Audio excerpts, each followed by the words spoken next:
عايز تتحكمي في كل حاجه انت. مش عارف اقول ايه. مش عارف اعبر. ساندوتش بيزغزغ كده. انا دايما بجيب الفراخ صدور كامله علشان انا اللي اتحكم في حجمها. عايز تتحكمي في كل حاجه انت. حتى صدور الفراخ. قصدك ايه؟ قصدك ايه؟ لا عادي. كده برضو قطعها 2 دي على 2. احنا عايزينها ايه؟ تبقى تخينه كده محمله. نقطع دي 2 برضو. اتفضل فراخك اهي، تبلها لنا يعني. يلا بينا بوله.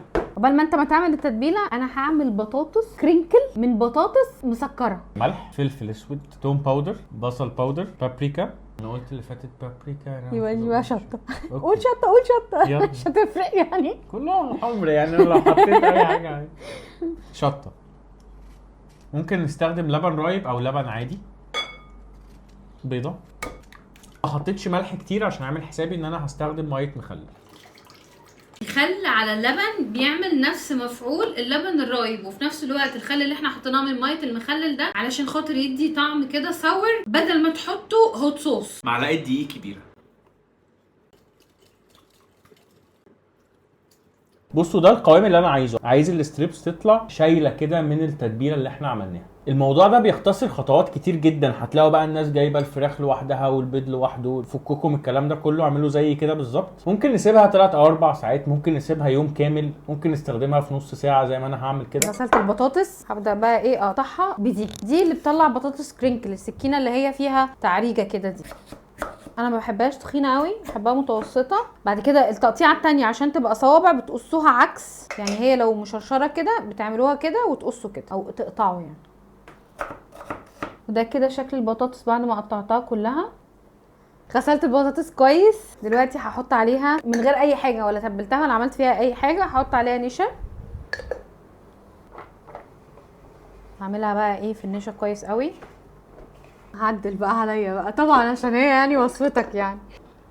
يعني بقى عشان خاطر نعمل نص كيلو بطاطس نشتري له ربع كيلو نشا. محدش قالك ان انا بعمل وصفات موفره. كده خلاص اهو متغطيه كويس قوي بالنشا. هقليها واوريها لكم. طبعا شيماء مش هتكلم.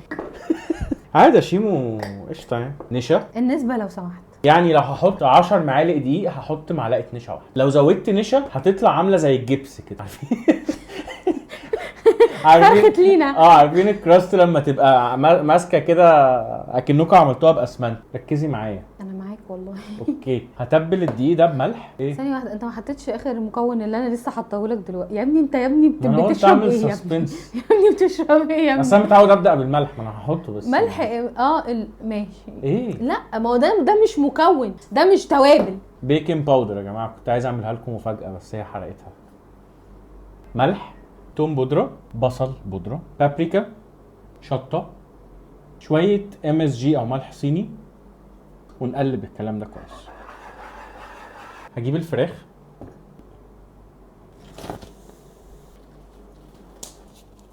هقلب الفراخ في الدقيق من تحت لفوق كده. التتبيله اصلا تقيله، فالدقيق اللي من بره ده هيلزق عليها بسهوله قوي. نفضها من الدقيق الزياده وده بيبقى شكلها. ممكن اعمل كذا واحده مع بعض. اهم حاجه بقلب من تحت لفوق وما بعجنش الفراخ علشان ما تنزلش الميه اللي فيها وتاخد دقيق كتير، تبقى مليانه كوتنج كده. وفي نفس الوقت اول ما تحط في الزيت علشان الكوتنج ده هيبقى تقيل فهيقع من عليها. يعني القشره الخارجيه دي لو بقت تقيله هتقع. يعني 7 مرات 10 مرات اتاكد ان هي اتغطت تماما. زيت سخن. هنزل الفراخ على طول.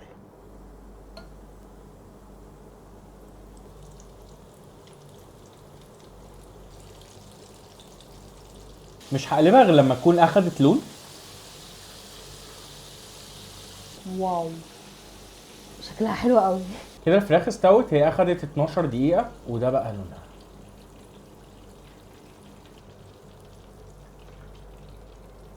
ملح، بابريكا مدخنة وشطة، شوية MSG او ملح صيني، بودرة ثوم وبودرة بصل، سكر بني. ولو عايزينها تبقى حراقة جامد ممكن تزودوا شيلي فليكس. لا دي ناشفل ما فيهاش حراقه مش اختيار. ما في ميديم بقى. هقلب التوابل دي مع بعض. هاخد شوية من التوابل دي اخليهم على جنب. طبعا هتقولي بقى استخدم معلقه وكده صح؟ بس انا عشوائي شويه. الزيت السخن اللي احنا قلينا فيه الفراخ قلبه. البطاطس بص بقى مقرمشه ازاي. مقرمشه قوي. رش عليها بقى ملح ممكن بقى تحطوا لها توابل بطاطس، تحطوا لها اللي انتوا عايزينه، اي توابل انتوا بتحبوها. البابريكا والفلفل الاسود عليها بيبقوا خطيره. لا بس في شغل عالي هنا، ها شكله خطير. طبق نحط العيش بقى اللي احنا عملنا له توست كده بالزبده. نبدا بقى انه ساندوتش بالتشيكن رانش. اول واحد بقى هعمله بصوص الرانش اللي كسب معانا المره اللي فاتت في الحلقه بتاعه الصوصات بتاعه الرانش. حط بقى رانش كتير، شرايح طماطم والفراخ المقرمشه وحته كمان، وشريحه من الجبنه الامريكيه. شريحه عشان الشريحه مش بتطلع. شريحه من الامريكان تشيز، تاني حط 2 شريحه جبنه كمان. حط عليه تاني من صوص الرانش اللي كسب معانا في حلقه الرانش. اللي ما شافش الحلقه بتاعت الصوصات لازم يروح يشوفها عشان يعرف حتى الصوص ده ايه وايه صوصات الرانش اللي جربناها. ويلا بينا نقفل على الساندوتش. الساندوتش التاني بقى انا هستخدم له رانش صوص، بس اللي هو احنا كنا قايلين عليه في الفيديو ان هو تقيل شويه، هو اقرب للمايونيز من ان هو رانش، وعليه كمان زعتر، فهيليق جدا مع الساندوتش ده. اسوأ ازازه في التاريخ. هاخد بقى حته فراخ من المقليه الحلوه دي واحطها هنا، اقلب كده. شايفين بقى التشيكن ناشفيل متطلباته مش كتير، هنحط عليه بيكلز بس من فوق وخلاص كده. المفروض يتحط عليها خيار مخلل، احنا هنحط عليها بصل عشان الحقيقه لقينا الخيار المخلل خلص. فيهم رشه من التوابل اللي شالها على جنب مسعود. كده كده كده كده. اوبا، هحط كده يعني في الخفيف بس. ونقفل على الساندوتش ده. كده عندنا ساندوتش تشيكن رانش وعندنا تشيكن ناشفيل. هنبدا بايه؟ لا ثانيه واحده والله ما هتاكل لسه، استنى بس كده، لسه ليه؟ لسه والله لسه. كوبايه البينك ليمونيد بتاع فيتراك اللي قلنا هنعمله في كوكتيل عشان خاطر نعرف هو اخباره ايه. شرايح ليمون، نعناع، ليمون نعناع او اي صودا انتوا عايزينها. والله ابداع والله. الموهيتو علشان خاطر يعمل لونين حطوا تلج على الطبقه اللي تحت علشان خاطر يعني شبه تتجمد كده شويه، فلما تحطوا عليها عصير تاني او مشروب تاني يبقى في فرق ما بين الالوان. وشريحه ليمون. تشيكن رانش ناشفيل والبطاطس المقرمشه من البطاطس المسكره، وعملنا البينك ليمونيد. تشيكن رانش الاول عشان لو احنا دقنا تشيكن رانش بعد الناشفيل مش هنعرف نقيم مظبوط.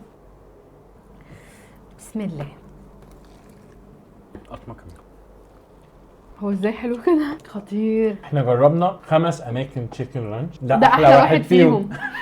والله العظيم. الفراخ بصوا اصلا تخنه ايه، في نفس الوقت الكوتنج والتتبيله بتاعتها بيرفكت بصراحه. لا بجد تسلم ايدك والله العظيم، بجد التتبيله حلوه قوي، والرانش بصراحه تحفه. كان لازم يكسب. الصوص ده كان لازم يكسب فعلا. وبعدين ايديكوا بقى تزودوا حاجات، تشيلوا حاجات. الناس ما بتحبش الطماطم تشيلها. دلوقتي مش وقت كابوتشا قوي، فبصراحه ما جبتش. اظبطوا الساندوتش على مزاجكم انتوا. اللي بعده دوبا الموهيتو. هقلب السيرب اللي تحت ده. ما تقوليش حاجه. لا والله مش هقول. ايوه ماشي حلو جدا يعني مع الصودا. بس برضو البينك ليمونيد مش اضافه خالص، يعني هي الصودا لوحدها مع التلج والنعناع والليمون هتبقى تمام برضو. هو مسكره بس زياده. نقطع الناشفيل. بسم الله. المفروض تقطعيه العكس كده عشان الفراخ تبقى مقطوعه. طب انا هقطع تاني يبقى لا ربع. طبعا ربع. انا بقى اصلا الساندوتش ده متحمس له اكتر من التاني. ده كده شكل الساندوتش. بسم الله. احرق قوي. مش عارف اقول ايه. مش حرق عارف قوي. اعبر. ساندوتش بيزغزغ كده، حراق، مسكر، بيكلز، ملحه. التتبيله بتاعت الزيت دي خطيره. لا ميكس تحفه. وكنت فاكره ان هي هتبقى زيت كده بس لا، مش مزيته. ده احلى ناشفيل تشيكن ساندوتش ممكن تاكلوه. لازم تجربوه بجد، لازم تجربوا تشيكن رانش. وطبعا الموهيتو بتاعي بجد اكله كده تبسط يعني، وبعدين اكنكم خرجتوا من غير ما تخرجوا. وكده نكون خلصنا اول حلقه في سلسله وصفات بره جوه البيت. لو عجبكم الفيديو ما تنسوش تعملوا لايك وفولو، ونشوفكم الفيديو الجاي.